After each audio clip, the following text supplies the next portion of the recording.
Alrighty, hey everybody, thank you for joining me for another lovely episode of Let's Go Fresco. Now, I was in California for a long time. First, I went to the Lightbox conference. You may notice my voice sounds a little different.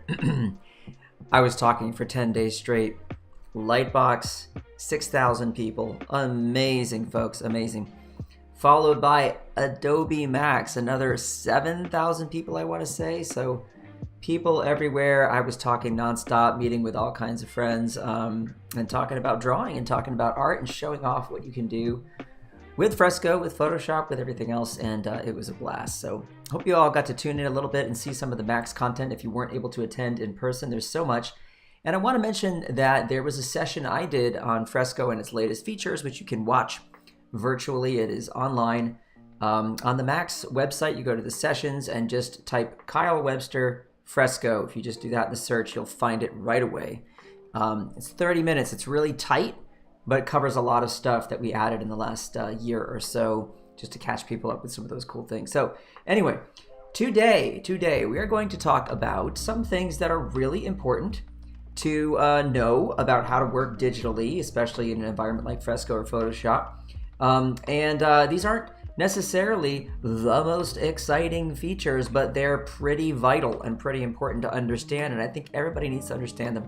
We're talking about layers, okay? Specifically, layer actions. We're talking about blending modes, okay, for your layers, and we're talking about adjustment layers, okay? Now, all these things, all right, are gonna make you a super powerful digital artist. You're gonna have superpowers that you can use in your artwork. So it's important for everyone to be aware of them. All right, okay. Let's say hi to some folks who are joining us over here on the old Behance. And remember, if you're watching over on YouTube or on Twitter, thank you for watching, first of all, of course, but I'm not following the chats over there. If you wanna chat with me, ask me a question on the live show, go ahead and head over to behance.net/live or be.net/Adobe Live or be.net/live. All of these are going to point you to the same place, okay? That's where the party is. Hey, Cody, what's up? Umacorn. Froha, hey, hello. Laura, nice to see you as well. Hey, Jack is here as well. Umacorn, did I say hi to you? I think I did. I'm messing myself up here. Scrolling down. Folks, if you're a Fresco user, okay, I'm going to show you some things today you might not be aware of, okay? One of the things about Fresco is it's kind of like peeling away the layers of an onion, right? Very, very simple to understand up front. It's an intuitive app, okay? But as you peel things away, you reveal more and more goodness, and we're going to take a look at some of that stuff today. So let's jump right to it. Head over to the old iPad here, and let's take a look. This is a painting I did a couple years ago for Halloween in Fresco, using mostly I'll go over here to the painting category, the natural brushes, natural brush 1 and 2 right here, okay? A lot of that was employed here, as well as for some of the shadows there and some of the background work and stuff like that, the wet bristle brush. So for those of you who are always asking about brushes and curious to know what I was using for the brushes, that's pretty much what I was using for this painting. And you can see that the results are quite nice. Able to get some pretty nifty stuff here with the kitty cat there, right? Some nice bristly stuff. Now you may be wondering, well, how did you do some of the brush work in the tail and things like that? Well, actually took advantage of smudge for that, okay? Remember, any brush you create in Fresco or use in Fresco is automatically created into a smudge tool. So you have it in your list. You know, any brush I select over here, such as wet bristle. If I come over to my smudge tools, you'll notice that in the painting category, I go to wet bristle, and now I have it there as a smudge tool. Okay, so voila. I'm going to turn on my touches so you all can follow the magical blue dot and know exactly where I'm going with my screen. Of course, I don't draw that way. If I were to draw that way, it would sure make life difficult, but Here you go, follow the blue dot. Now you know where Kyle is, okay? Okay, Sam's joining us. What's up, Sam? Z's here as well. Hey, thanks for hanging out. Thanks for watching the show. All right, well, let's keep it going, okay? We're gonna talk today, like I said, about layers, layer actions, etc. So why don't we start with layer actions, okay? So currently I have this cat selected right here, okay? And this is the layer with the cat on it. Now you notice if I tap on the layer, look at this lovely long list of layer actions. Most of these, I think, should be pretty self-explanatory, but we want to talk about some of them. There's one in particular that we added recently that a lot of people just don't know we added. Now, you know, we update Fresco every 6 weeks, so we throw stuff in there. We tell you about it in the notes, right? When you first open the app, it tells you what's new. A lot of people just want to get to painting. They skip right over that, or sometimes they miss an update, and the app will update maybe twice, 3 times before they actually pay attention to that stuff, and you don't know what we did. So I'm here to tell you. And this is one of my most requested and favorite of all time layer actions. And I'm gonna show you, it's right here in this third section. So this is the first section right here, second section right here, third section right here, and this is what I'm talking about, load as selection right here. Look at that. Takes all of your layer contents, whatever's on that layer, and it creates an active selection from it. So useful, so great, so many things you can do with this. But first and foremost, once I've got that selection, look, I can take that selection and I can move it anywhere in the document, right?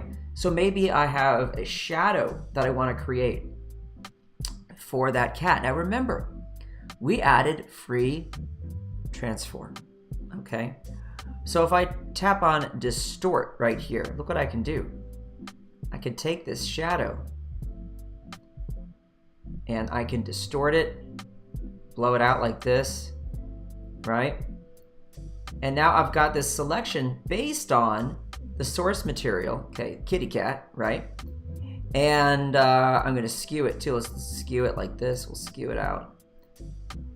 And then I can take this and make a shadow maybe on that back wall based on the shape of that cat, and it's very specific. Now to try and paint that all over again and make that work would be such a nuisance, right? But you don't have to do that because you have load as selection. Maybe there's a shape you've created that you want to replicate. Maybe you want to use the shape you've done with something else and you want to fill it with a different color. You want to paint inside of it. There's so many things you can do here. But load as selection is the first layer action I want to show you that a lot of people do not know that we added very recently, and it's great. So for example, now behind this cat, I could create a layer, okay? And I could fill it with some color. I could paint in some color since this is a painterly piece. And I could go back to that wet bristle brush right here and maybe use something like this purple color here and just paint that in like this. And then I'm going to take that shadow and I'm going to reduce its opacity, okay? Now how do I do that? Right here, layer properties, okay? See these 3 lines with circles, right? See those guys? Now this is the thing about layers. Layers are connected to these different actions and these different properties that you can control and manage in your document, okay? First and foremost, if you tap on any layer, right, you of course get your layer actions. But in order to use blending modes, which is one of the other things we want to talk about today, and set the opacity of a layer, you have to go to layer properties, yes? Layer properties. Right now, those are located right here. So it's really good to know this layout. Got your layers right here, okay? Next to your layers, you've got your layer properties. And when you tap on any specific layer, you get actions for that layer. Okay. Once you get comfortable with making the moves between the layer actions and the layer properties and moving layers around and so on, everything just gets a lot easier, gets a lot faster. Okay. But coming back to that shadow layer right here, I just take it and I reduce that layer opacity like so. Okay. And remember, there are other things you can do with layer actions, one of which we're going to do right now.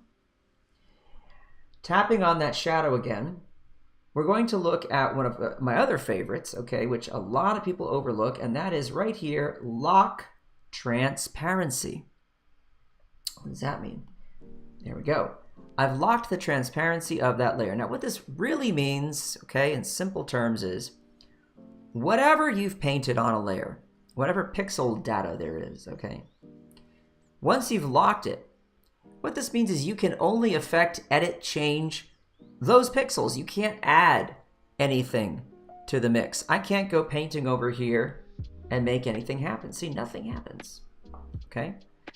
I can only paint inside of the pixels that have already been painted, okay? That is what locking layer transparency means.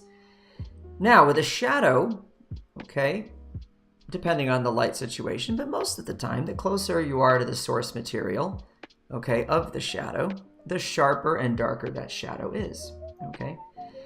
So what we're going to do is we're going to take this and we're going to just paint away, okay, some of the shadow. We're going to sort of lighten it a little bit. And to do this, I'm going to jump into the Summer 2022 brush set right here. All right, now, while that's loading, I want to remind people, if you want to grab any of these brushes, okay, here's what you do. Add brushes. See this? Discover new brushes. And look, here is the mother load, okay? Now, these are updated every quarter. Minimum. Sometimes I'll add a special set here and there. For example, we recently worked with the David Bowie folks to do the David Bowie brushes. Those are going to get added to this bunch once the year is up.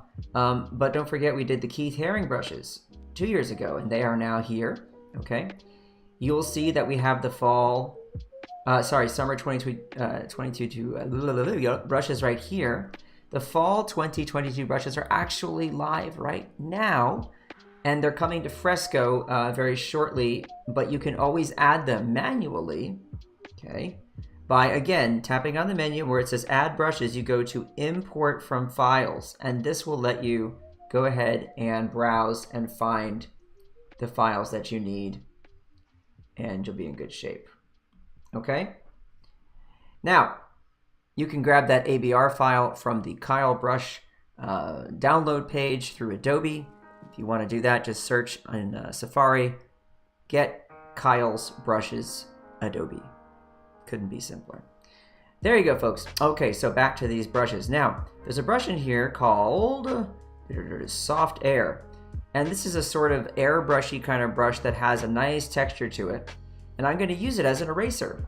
Remember, in Fresco, any brush can become an eraser if you either hold down or double tap your touch modifier, this little floating circle that you always see in all your documents, okay? I'll double tap to lock it into eraser mode, and I'm just going to start painting and erase away some of this here. So it fades a bit as it gets further away from the cat, just like that. Very nice. Now, why lock the layer transparency to do that? Well, while I've got the layer transparency locked, I can also change the colors. So while I have it in painting mode here, I can come in here and I can go ahead and grab different colors and play around with those. So I can make this more of a sort of an orangey color if I want for the shadow, right? And then make it more of a sort of bluish kind of a purple color down towards where the cat is right there. See that? And there's the shadow. And that's what I'm taking advantage of layer actions here. The first of which was to make a selection from the layer, and then to lock the layer's transparency. To unlock, you simply tap on the layer, which, if you notice, is a little lock icon in the center of that layer, informing us that we have it locked. Unlock transparency, right where the lock transparency was located. And now, if I were to paint, I would be adding pixels again. See that? To the canvas. Voila. All right, now there you go. All right, let's see if we have any questions. I'm gonna just double check here. Bruce, what's up? Nice to see you. SFXL, hello. Hope you're doing well. Thank you for joining us. Becca, hi. Don't worry, Becca. Symmetry is next on the list, and it's coming very shortly. Do not worry. Symmetry's on the way. Also, did you folks see our announcement that we have hover state now working in Fresco? If you have a new iPad with the hover state functionality with the pencil, guess what? You can do some cool stuff in Fresco with that too. Mask in a group. Vanessa says, Kyle, do you know if a mask in a group will be in Fresco? So I think what you're asking is if I have a group of layers, can I apply a mask to that group? Is that what you're asking? Please be clear on that. And if so, then the answer is yes. Okay. There you go. All right, double checking. Any more questions? Will they make it possible to add assets created in Fresco to CC libraries? Great question, Laura. Yes, we are adding. We're going to be adding the ability for you to export your colors, your multicolor swatches, as well as brushes from Fresco. That is all part of our work for the coming year. These are big projects, but they are projects that we are taking very seriously and, of course, want to build because they make everything better. All right, cool. Hey, Gary, thanks for joining us. So, moving on. Let's go back to this cat layer now. Okay. All right, speaking of masks, you have options in this third category again. This is where a lot of the really fancy stuff is, in case you haven't noticed. To mask your layer contents, okay? That means simply if I tap on that, what's going to happen is it's going to make a mask based on, okay, the contents of that layer, which in this case are simply the cat. If I were to then come over to that layer right over here, okay, I will see the mask. Remember, white is showing me what's being revealed. Red is showing me what's being hidden currently. So if I were to come back here and grab another brush, okay, let's do this. We'll go up here, we'll grab a paintbrush, and we'll grab the old block stain brush. Now if I start painting over here, notice nothing is happening. Why is that? It's because we've already created a mask, okay? However, when I look over here, right, see where my layer is? I can see evidence of that stroke that I just painted right there, okay? It just doesn't appear on the canvas, but it is there, which means if we come back here, and if I were to reveal some more of what is on that layer, see down here I have two options, reveal and hide, right? I could paint away this area here, and look, I'm showing now what was painted, okay? So I'm revealing or cutting away part of the mask. All right, I'm gonna undo that for a moment. Same thing if I take this mask and tap on it, and I simply delete it, say bye-bye mask. Now I can see that, yes, in fact, I did paint on that layer right there, okay? But yeah, it's a really simple thing to be able to create a mask from your layer contents. You simply tap on the layer actions and do so. Okay, we'll get rid of that. You also have the ability to create an empty mask. That means you're starting from nothing and you can decide what to reveal, what to show. Mask are something we can talk about in another episode. We talked about lock transparency. You can lock your layer entirely so you can't accidentally edit it, modify it, remove something, add something, etc. Okay? And that's a good section right there, full of all kinds of really fancy goodness.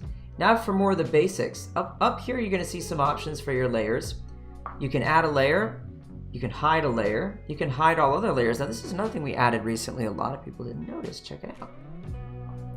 Hide all other layers. Now you can really focus on one specific area of your painting, okay? You need to make some adjustments to something and there's other stuff all over the place, even layers perhaps that have some kind of a blending mode affecting the color or doing other things. Here you have the ability just to isolate that one layer and play around with it. Now, of course, if I tap on the layer again and say show all other layers, everything comes back. Very easy. But you may have noticed too that for some of these layer actions here at the top, you also have options for them because they're so commonly used, they're so frequently used. We put options for you off to the right over here in this gray bar. Okay, look over here. Add layer, you can do that right there. Show and hide layer, you can do that right there. we're constantly using these. There's no reason for you to have to tap twice. Go to layer actions and then use these actions because they're so commonly used. We simply added them to the gray bar on the right, so now you have them easily accessible. All right, let's go back again. Clear layer, this is really, really helpful if you don't want to delete a layer, but you just want to clear everything on it, and you don't want to manually erase, etc. You just hit clear layer, everything goes away, and of course you can delete a layer as well. Now the second category, okay, we have actions that are more about taking a layer and moving it around, okay, duplicating its contents, things like that.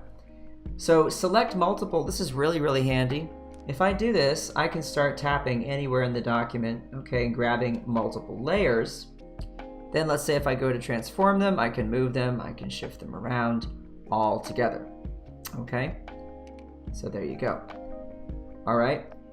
Then if I want to deselect, see over here, you have the option to simply stop selecting right here, or you can tap on those layers again, and you're going to be able to reduce the number of layers you have in that group and then continue to work with them. Another way to do this is once you have your secondary state of your touch modifier right here, okay, this little circle again. When you're using the brush, remember, okay, that doing this turns it into eraser. But it also means that once you tap on a layer, you can start selecting multiple layers. See that? It's starting to select multiple layers. So that's another little handy workaround for you. Okay? Alrighty. I'm left-handed, so I keep this in the bottom right normally so I can just have my thumb ready to use it. I like that. Once again, tapping on our layer here. Duplicate layer, well, that does what you think it does. Makes a duplicate. There's that cat, okay? Not to be confused with making a selection of the layer contents, which we showed earlier in the episode, okay? Not to be confused with that. Remember, the difference is that with the selection, you're just selecting the boundaries of whatever pixels are there on the canvas.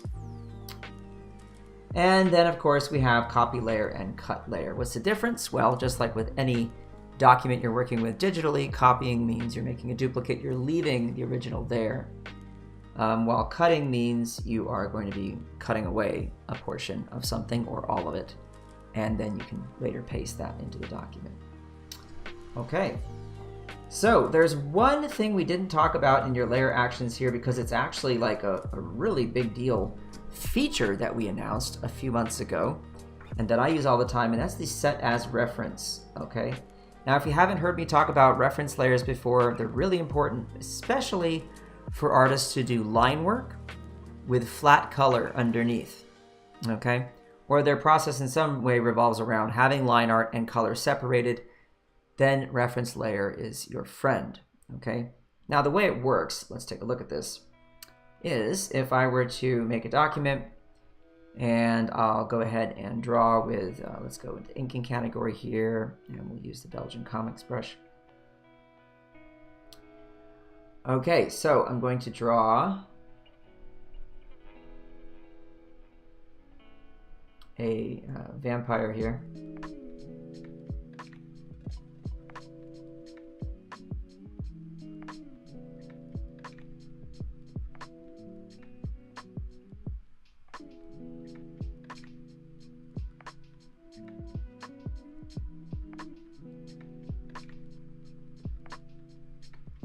There he is.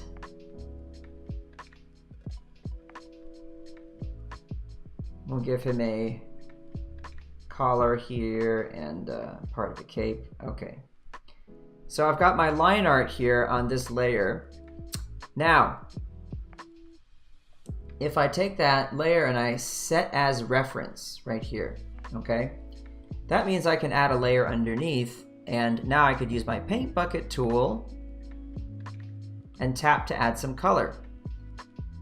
And you'll notice that I have gray and white pixels I don't want. So I just increase the color margin until eventually I feel good about that. Those go away and I feel like, okay, good, I've covered my bases done a nice clean fill.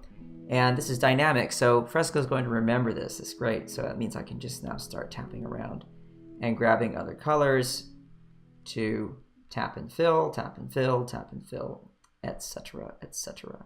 Isn't that lovely? So that is your reference layer fill. Very powerful and huge time saver. Absolutely huge for people who do this kind of artwork. See that? Nice clean fill. Works for vector layers as well. So you're really in great shape. Looking at this now, of course, I realize his ear is in absolutely the wrong position. So, you know, I can merge these together and make a selection, move that over. And then I'd have to fix all this business, but you get the idea. Okie dokie. So that is why reference layer fill is such a big deal. I like to show it separately because it's really a feature. It is a feature. Okay, so coming back here now. We've covered the basis with our layer actions for the most part there. And now you see that there's a lot you can do for each individual layer. You can select multiple layers as well. What we didn't talk about is the ability to group layers, rearrange layers. It's one of those basic things in Fresco, but it's always worth reminding people that it's possible. And the way it's done is not necessarily something somebody would figure out on their own. If you want to group layers, the way you do it is you tap on a layer and simply drag it on top of another layer. This instantly creates a group from those layers, and you can continue to drag your way down, creating layers as you go. See this? So I'm just creating layers, right? Now I can show and hide those layers all at the same time. All right, so if, for example, the little girl, I want to show her all at once, even though she's comprised of different layers, right? I can do this. I can group them all together, and now there she is. Okay, great. Now, speaking of, all right, so I've got this this little girl here. Now she's all grouped together in one single group. The thing I want to show you next is an adjustment layer. Okay, that's part of our topic for today. And by grouping all these together, what I want to do is I want to create an adjustment layer where I modify and play with the colors of the little girl.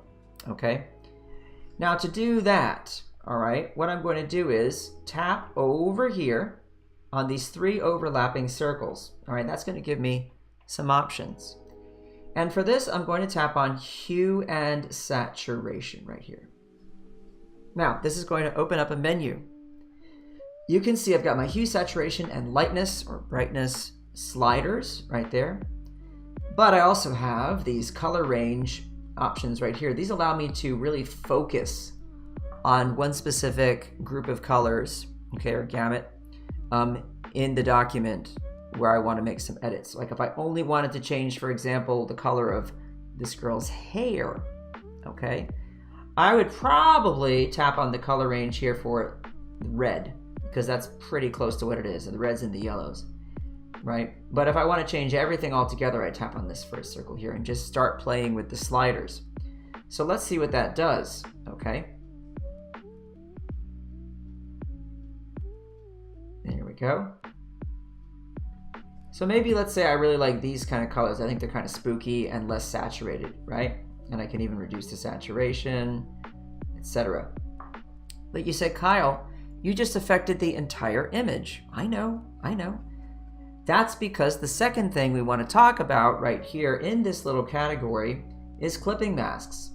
Remember, I grouped everything together, right? For just the girl.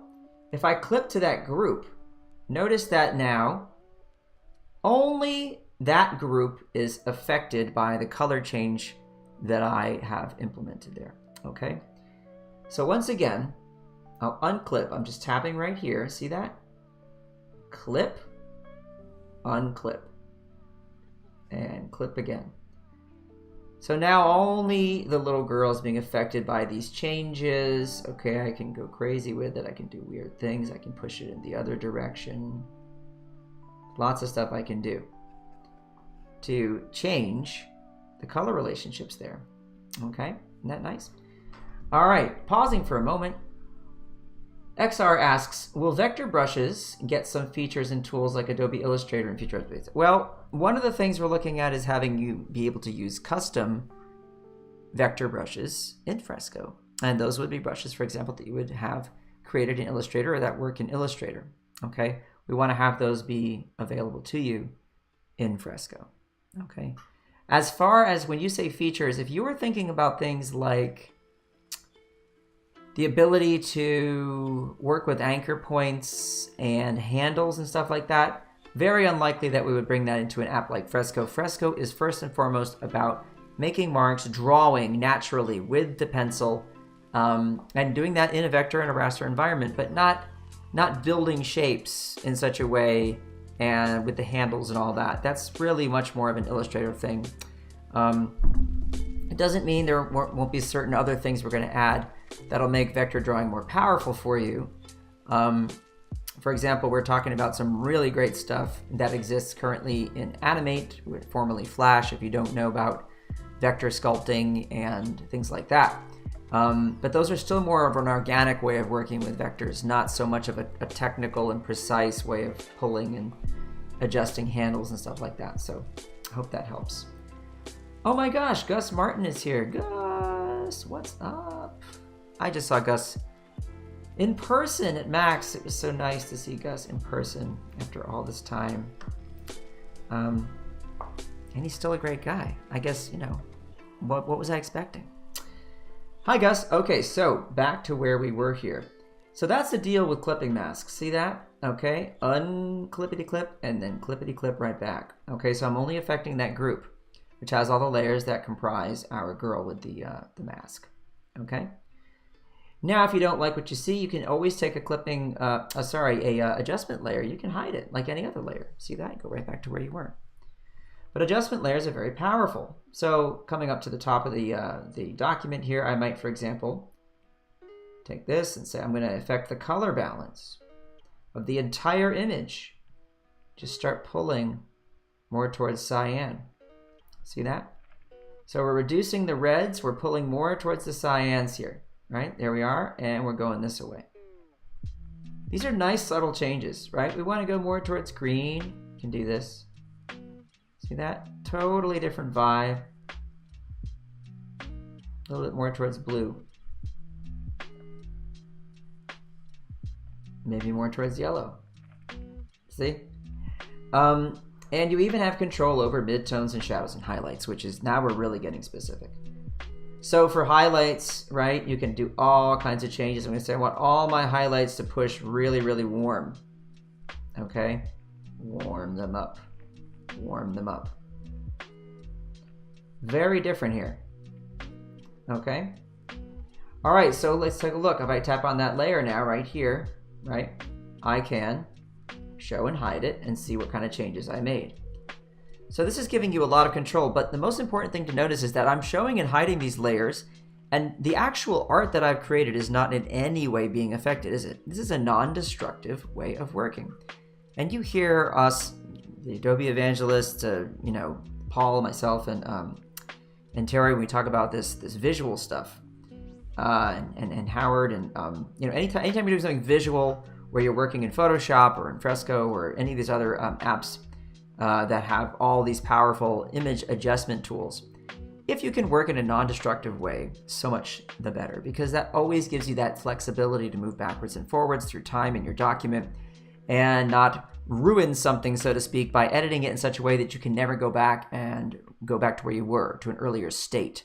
Okay, that's the beauty of adjustment layers. And so once again, here it is. I can hide it, I can show it, I can hide it, I can show it. But again, my original painting is unaffected. This is important. All right, so I can take this now and delete it. We don't need it. It was there just to show you what was possible. Okay. One more thing. Watch this. Back to our hue and saturation. I want you to know about the Colorize mode. So I'm going to tap on Colorize. Oh my goodness, look at this. You can take your image and you can make basically a monochromatic version of it. Okay, so all of your values are going to be preserved, your darks and your lights and your midtones and so on, but you're able to adjust a color tint, and you can even adjust the saturation for that and go crazy with it, okay? So that's quite nice if I want to do sort of this like, there we go, old daguerreotype sort of look, then I can do it. But remember, I am not messing up my art. I can always show and hide that layer, okay? Non-destructive, that's the key. Now check this out. Let's bump up that saturation a little bit and let's adjust that hue. And what if I like this, but I want some color to peek through? Okay, well now we get to our layer properties, right? That's what we're doing here. Remember, they're over here, okay? Opacity. We played with opacity before, but look at this. I can reduce that opacity. I'm gonna make it 50% right here. Now what I'm doing is I'm adding a more subtle change. Beautiful. Subtle, subtle, subtle. Takes all those colors, knocks them back and tints them a little bit with that warm hue. What do you think about that? So now you're really getting into some more sophisticated image adjustments with your document. So you've created your art, you've created your painting, and you want to see where you can go with it. Affect the mood a little bit, affect some of these color relationships, but you don't want to mess with the original. You don't have to. This is what you can do right here. Okay, so the combination of adjustment layers, okay, and their layer properties is really going to get you quite far. All right. Okay, now, next on our list, blend modes, blend modes. All right, so for blend modes, all right, what we're gonna do is, we're gonna hide this little guy for a minute, and I want you to notice that in this document, okay, I already have these layers here that were filled with color. This layer here and this layer here.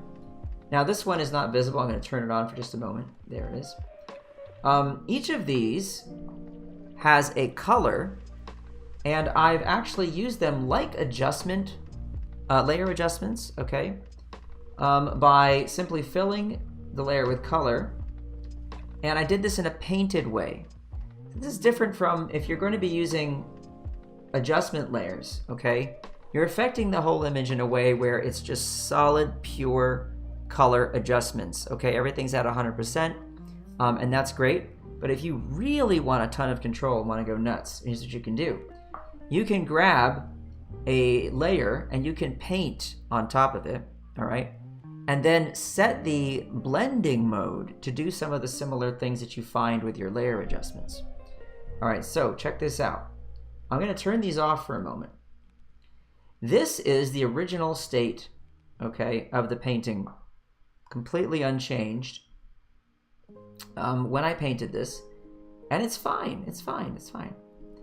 But what I really wanted to do was just unify some of those colors a little bit, play around with it, and you'll see here then with this soft light mode, okay, I painted a color on top of the entire layer, and this color was a little bit lighter, okay, and had a tint to it, a sort of pinkish purple tint. And I painted it with a brush that had not full opacity, okay? And then I employed this soft light blending mode for the layer right here. Now look at all these layer blending modes. We have all of the same blending modes that you find in Photoshop. And you're also going to get a nice little preview right here next to each word showing you how this will affect the image, okay? It's giving you a demonstration. First you have, okay, your most commonly used options up at the top here, normal, darken, multiply, color, and linear burn. And then you get on down to some cool, crazy stuff, right? And at the bottom you have things such as hue and color. Now, just a moment ago I was using Colorize for a layer adjustment. If you were to use hue, for example, you're going to get a similar result, but you can paint it in there. And let me show you how that would work. So I'll hide this for a moment. I'm going to create a brand new layer, and I'm going to grab a brush that's a bit more sort of painterly in its action, okay? We'll go back to those summer brushes that we just loaded a moment ago, okay? And let's see what we have here.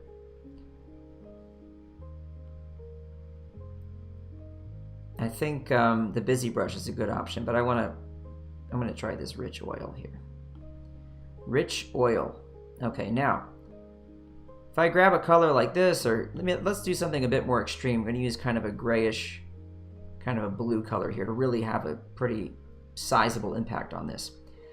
Now I'm gonna make my brush a little bigger and just start painting.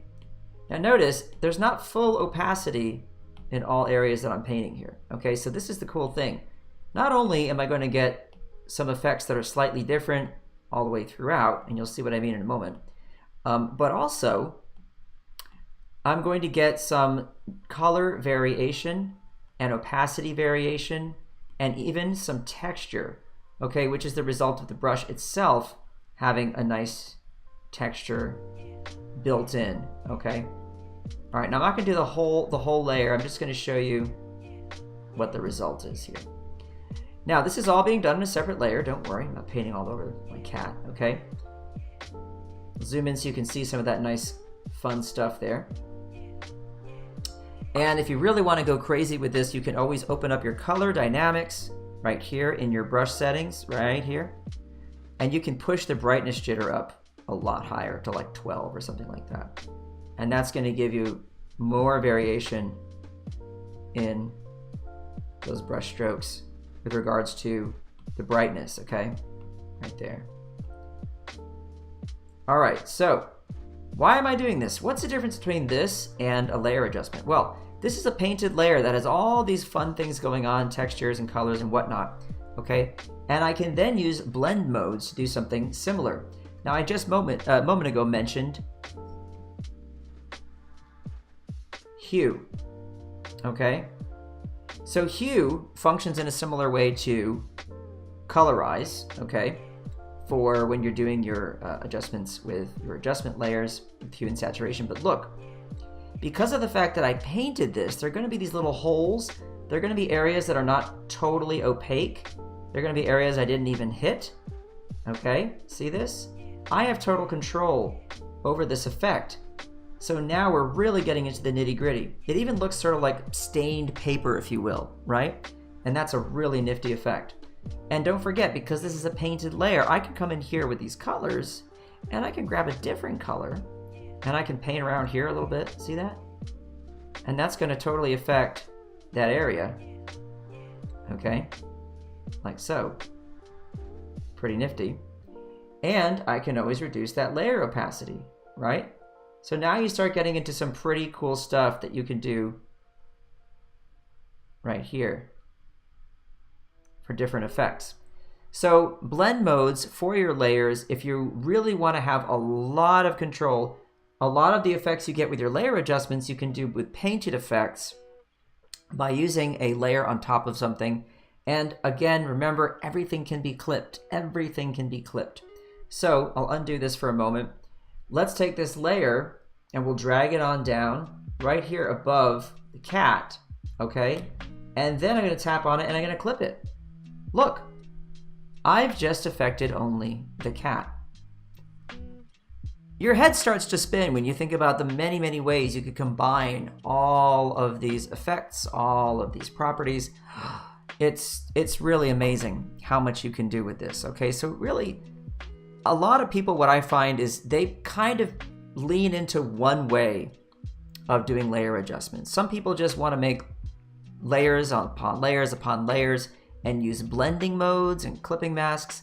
Others really like to just work out a painting, get it all kind of feeling pretty good, and then mess with adjustment layers, you know, and occasionally do some clipping there. And like I just did a moment ago, some people prefer painting in the changes, right, for more subtle effects and having a lot of control. And so other people, you know, it's a nice thing to be able to just quickly make those adjustments. It also depends on the kind of work you're doing. Now, this case is what I'm doing here. This is something that is quote unquote more painterly in nature, right? It's got brush strokes and it's got gradations of value and hue and so on. And it also has more rendering, right? I'm trying to show things in 3D and that. But if I jump back here just for a moment, my home screen, and let's look at something that's more flat. Okay, look at this. Okay, here's a little vampire guy I drew. Everything about this, completely different style of art, different kind of work. Now, with a case like this, it might make more sense to just hammer on it with adjustment layers, right? You just want to affect everything all at once or certain elements. Maybe just the background, maybe just the vampire, you know, and in that case, you can do things like clip and group stuff together. So let's do that. You know, I could take here these elements that make up our vampire friend. And you see what I'm doing? I'm just tapping and dragging to group these, right? These are going to be the vampire. So if I hide now, you'll see I'm grouping these little areas together bit by bit.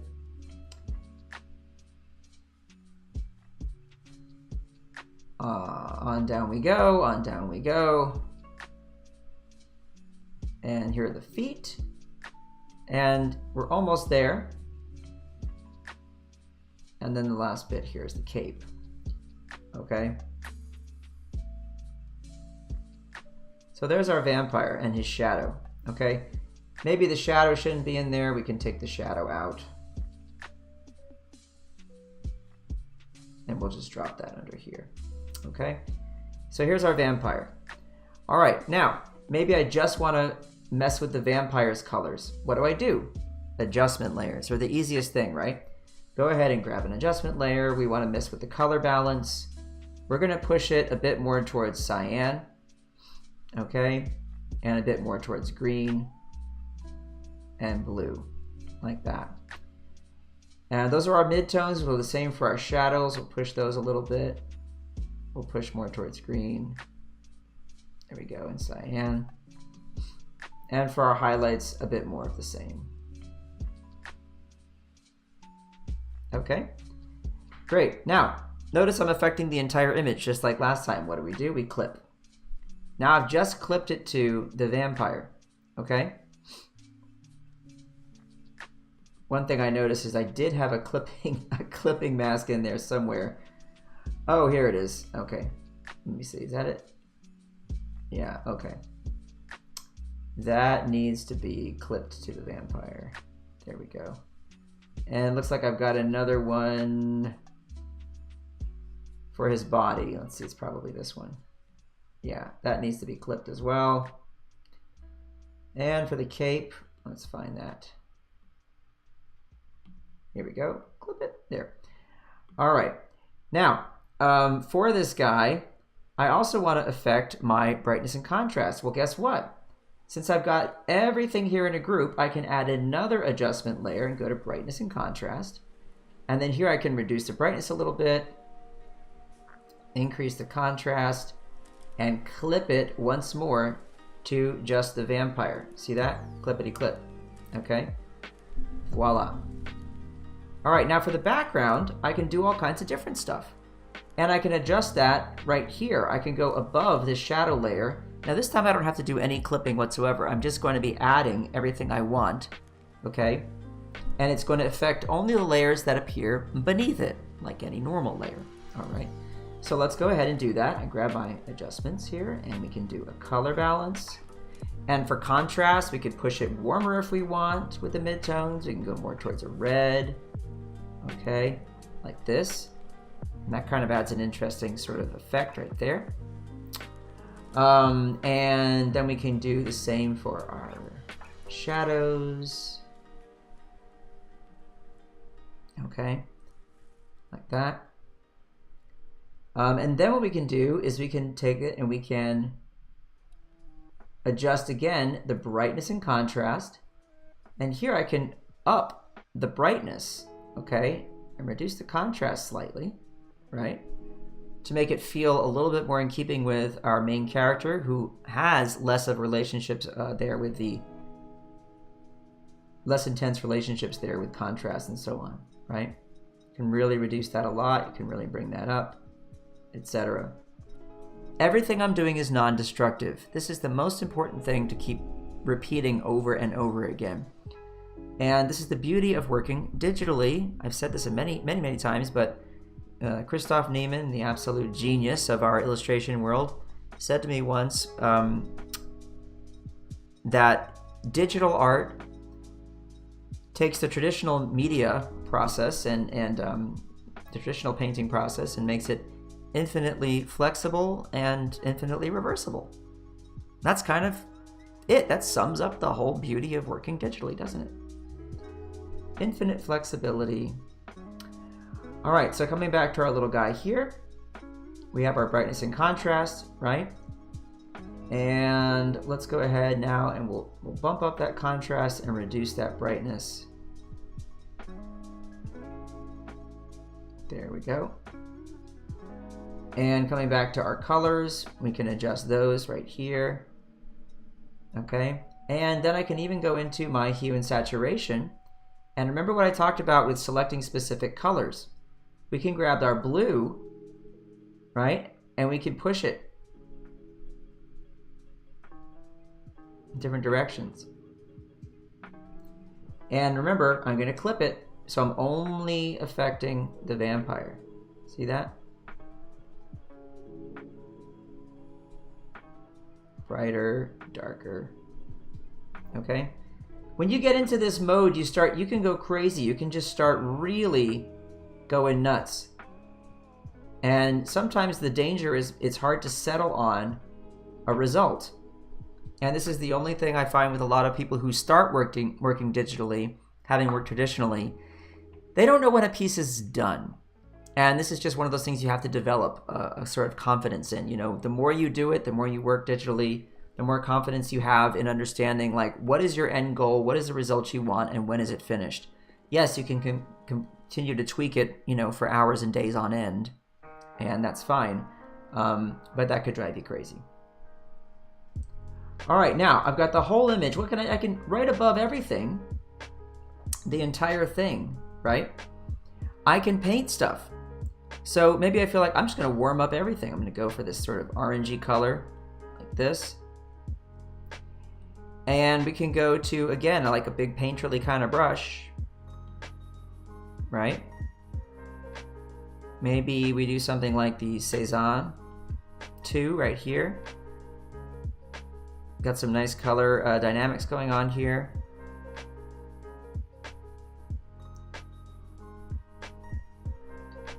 Make it a bit bigger.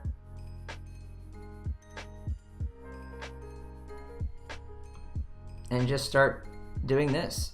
This is just going to add a sort of a textural element and another color element to it.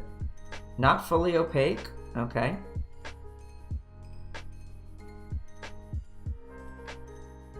There we go.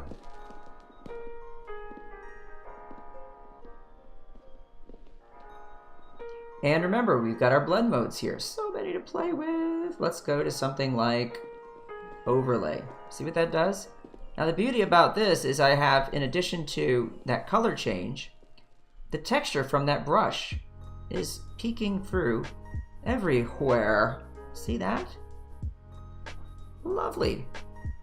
Folks, it's too much. It's addictive, isn't it? To be able to play like this and continue to adjust everything in the image. And I just want to share how fun this is with you, because it is fun.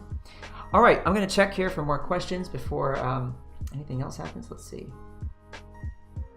Yes, a lot of improved features. Absolutely. Are you kidding? Since the first release, Vanessa, we update every 6 weeks. We've had over 100 updates. So many great features. Clever, you wish we could watch more and lurk less. Well, I don't mind you lurking, that's fine. You can always watch it later. All right. Yes, so many cool options. I know, it's a bit overwhelming. So great, so great, so great. It is a great way to get texture, SF. That's really one of the best things. Yeah, Haley, don't worry, it's on the way. It's on the way, not to worry. But yeah, so many great options. And listen, you know, if you're working on iPad, a final thing you could always do is export the image, right? Do a quick export. And just save it. Open up your photos and play around with some of those built-in color adjustments they have right there in the Apple Photos, and see what you get from that. It's like you can just endlessly continue to play with this stuff. But the main thing is, you know now that you have so many great options and you have total control over the outcome. Total control. And that's a big deal. And I want you all to know about how to do that. This is going to empower you to make some pretty slick stuff. So that's it for me. Thanks, everybody. And listen, that's Let's Go Fresco, and I hope you enjoyed it. We'll be back for another episode in about 2 weeks. Hope you'll join me, same time, same channel. In the meantime, remember, you can always find me on Twitter. I'm most responsive on Twitter. Instagram, I post a lot, but I don't read messages because I just can't keep on top of it all. It's too much. Twitter, hit me up on Twitter, @KyleT.Webster, and I'm happy to help. Also, I'm on TikTok now.